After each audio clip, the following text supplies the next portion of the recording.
الله الله الله الله الله الصبح بدا من طلعته والليل دجى من وفرته عليك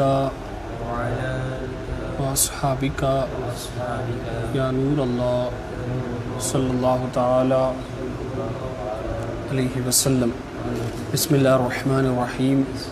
نوایت سنت الاعتکاف. حضرت عبداللہ ابن مسعود رضی اللہ تعالیٰ عنہ فرماتے ہیں جسے کسی کا طریقہ اپنانا ہے اسے چاہیے کہ ان کا طریقہ اپنائے جو اس دنیا سے کوچ کر گئے ہیں، اس لیے کہ جو باحیات ہیں وہ فتنے سے محفوظ نہیں ہیں. وہ لوگ حضور نبی کریم صلی اللہ علیہ وسلم کے صحابہ ہیں جو اس امت میں سب سے افضل تھے، سب سے زیادہ پاکیزہ دل والے، علم کی گہرائی والے اور کم تکلف والے تھے. تو اس میں آگے بھی صحابہ اکرام کی شان بیان کی گئی ہے. تو آقا کریم علیہ السلام کے بعد جو امت میں افضل ترین جماعت ہے، وہ جماعت جس کو رہنما قرار دیا گیا، جن کے پیچھے چلنے کا حکم دیا گیا اور جن کی راستے کو ہدایت کا راستہ بتایا گیا، وہ صحابہ اکرام کی جماعت ہے. اور وہ لوگ صحابہ اکرام ہیں جن کے بارے میں فرمایا گیا کہ میرے صحابہ ستاروں کے مانند ہے، کسی ایک کی بھی پیروی کرو گے تو کامیاب ہو جاؤ گے. یہی وہ صحابہ اکرام ہیں جن کی فضیلت کے بارے میں فرمایا کہ اگر کوئی غیر صحابی دوسرا سونے کا پہاڑ بھی اگر صدقہ کر دے تو اتنا ثواب نہیں ملے گا جتنا ثواب جو ہے ایک صحابی ایک مٹھی صدقہ کرے تو ثواب ملتا. تو اس طریقے سے صحابہ اکرام کے حوالے سے بہت بڑی شان بیان کی گئی ہے. اور صحابہ اکرام اس امت کے بہت بڑے جو ہے رہنما ہیں، اور صحابہ اکرام ہمارے لیڈرز ہیں، ہمارے ہیروز ہیں، اور ہمارے وہ عظیم نفوس قدسیہ ہے کہ جن کے کسی ایک صحابی کی بھی زندگی کو اگر ہم اپنا لیں گے، ان کے طریقے کو اگر ہم اپنا لیں گے، ان کو اگر رہنما بنا لیں گے تو انشاءاللہ کامیاب ہو جائیں گے. یہی چیز ہے کہ صحابہ اکرام کو جنہوں نے بھی فالو کیا، تابعین ہیں، بعد کے علماء ہیں، تو انہوں نے کامیابی حاصل کی. ائمہ مجتہدین ہیں اور بعد کے اولیاء اکرام ہیں. تو انہی صحابہ اکرام کی شان بیان کرتے ہوئے اکابر اولیاء فرماتے ہیں کہ ہم صحابہ اکرام کے گھوڑوں کے قدموں کی دھول تک بھی نہیں پہنچ سکتے. بہت بڑی شان صحابہ اکرام کی ہے. اور وہ کس وجہ سے اتنے بڑے رہنما بنے، کس وجہ سے ان کو اتنا بڑا مقام و مرتبہ ملا کہ وہ لوگ نبی کریم صلی اللہ علیہ وسلم کے صحابہ ہیں. اس وجہ سے ان کو یہ مقام و مرتبہ ملا، یعنی ہمارے آقا علیہ السلام کی پیروی کرنے کی وجہ سے.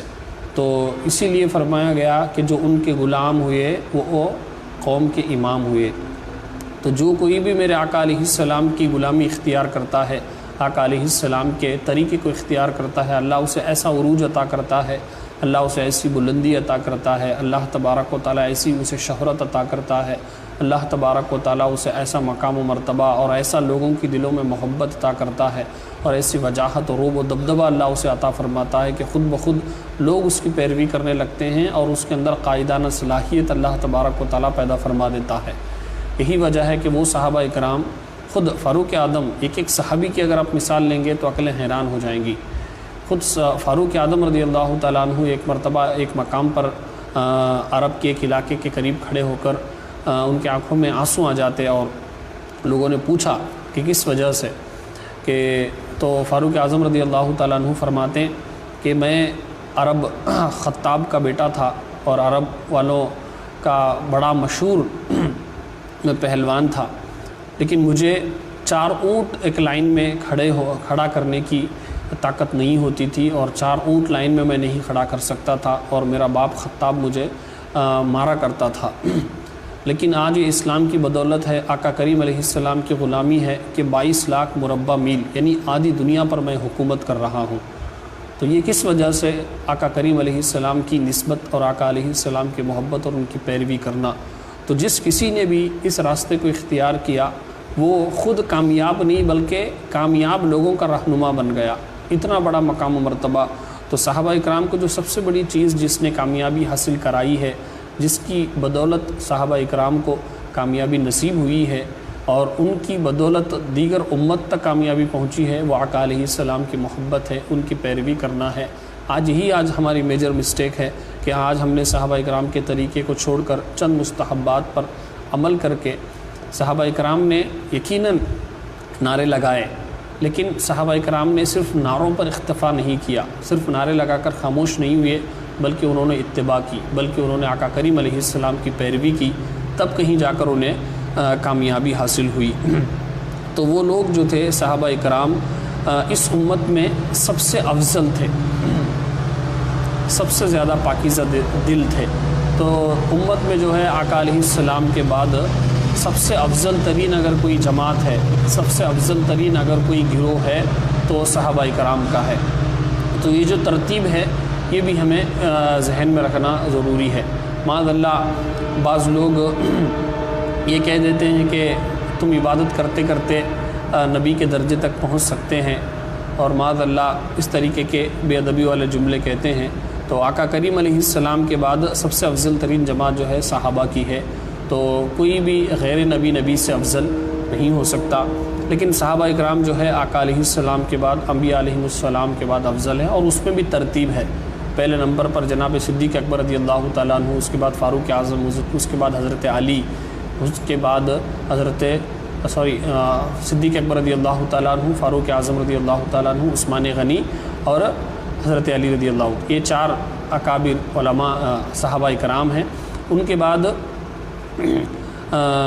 عشرہ مبشرہ ہے، حسنین کریمین ہے، اس کے بعد بدری صحابہ ہیں، اور ان کے بعد بیت رضوان ہے۔ یہ ترتیب علماء نے ہمارے علماء نے بیان فرمائی ہے۔ تو اس طریقے سے صحابہ کرام امت میں جو ہے سب سے افضل ہیں۔ تو انہی کی پیروی، ان کی زندگی کو ہم پڑھیں، ان کے بارے میں ہم جانیں کہ کس چیز نے انہیں سب سے بڑا عاشق رسول بنایا، کس چیز نے انہیں واقعی اللہ تبارک و تعالیٰ کا حقیقی بندہ بنایا، کس چیز نے انہیں واقعی امت کا رہنما بنایا۔ وہ ہے علم، وہ ہے محبت رسول، وہ ہے خوف خدا، وہ ہے تقوی، وہ ہے قرآن کی محبت، وہ ہے دین کی محبت۔ ان چیزوں کی وجہ سے وہ سب سے افضل بنے۔ تو ہمیں بھی چاہیے کہ ہم ان کی پیروی کریں۔ اللہ تبارک و تعالیٰ ہم سب کو عمل کی توفیق عطا فرمائے، اور کہنے سننے میں اگر کچھ غلطیاں ہوئیں تو اپنے محبوب کے صدقے میں معاف فرما، اور اس کی اصلاح کی توفیق عطا فرما۔ استغفر اللہ ربی من کل ذنب واتوب الیہ وما علینا الا البلاغ المبین۔